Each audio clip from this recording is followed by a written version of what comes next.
Туршилт 4. Бидний эргэн тойронд байгаа бүх бодис жижиг хэсгүүдээс бүрдэх бөгөөд эдгээр хэсгүүд өөр хоорондоо хөдөлгөөнд орж тархдаг. Энэхүү үзэгдлийг диффуз гэнэ.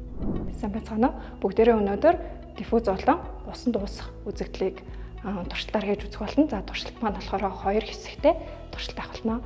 За өнөөдрийн эхний диффуз хэсэгт маань хэрэглэгдэх туршилтыг хэрэглэгдэх маань эхлээд хүнсний будаг 2 ширхэг байна. За тэгснээр 50 мл-ийн шил аяга 2 хэрэглэгдэхээр байгаа.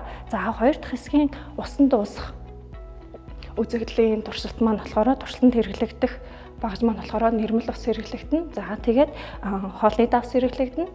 За дахиад 100 мл-ийн шил аяга хэрэг болно. За спиртэнтийн шүтэнц, дахиад штатив, тэгээд шөрмсөн чулуунтор хэрэглэгдэнэ. За тэгээд гураа бацыг утгах халбах хэрэглэгдэнэ. Шил аяганд 70 мл халуун болон хүйт усыг хийж бэлтгэнэ. Эхлээд хүйт усанд цэнхэр үнсний бодогч байцаас тусаацгаая. Дараа нь халуун усанд ногоон үнсний бодогч байцаас мөн адил тусаая.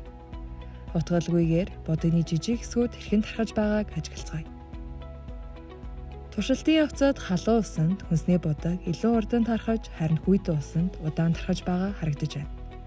Энэ нь температур өсгийн хэрээр усны жижиг хэсгүүд илүү их энерги авч, илүү хурдтай хөдөлгөөнд орж, диффузийн урдыг нэмэгдүүлж байгаатай холбоотой.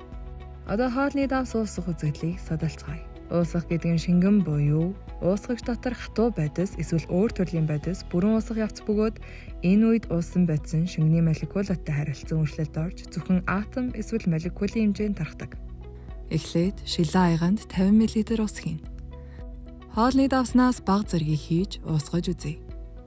Утгалгүйгээр давсны тастууд хэрхэн уусаж байгааг ажиглая. Дараа нь хутгаж, уусах хурд хэрхэн өөрчлөгдөж байгааг ажиглана. Уус малыг халааж температурын өөрчлөлт уусах явцад хэрхэн нөлөөлж байгааг ажиглацгаая. Халаах үед температурын өсөлт нь уусах явцыг хурдсгадаг бөгөөд уусгагч нь илүү их энерги авч, уусах бодисын жижиг хэсгүүдтэй илүү идэвхтэй харьцаж тэдгээрийг тархахад тусалдаг.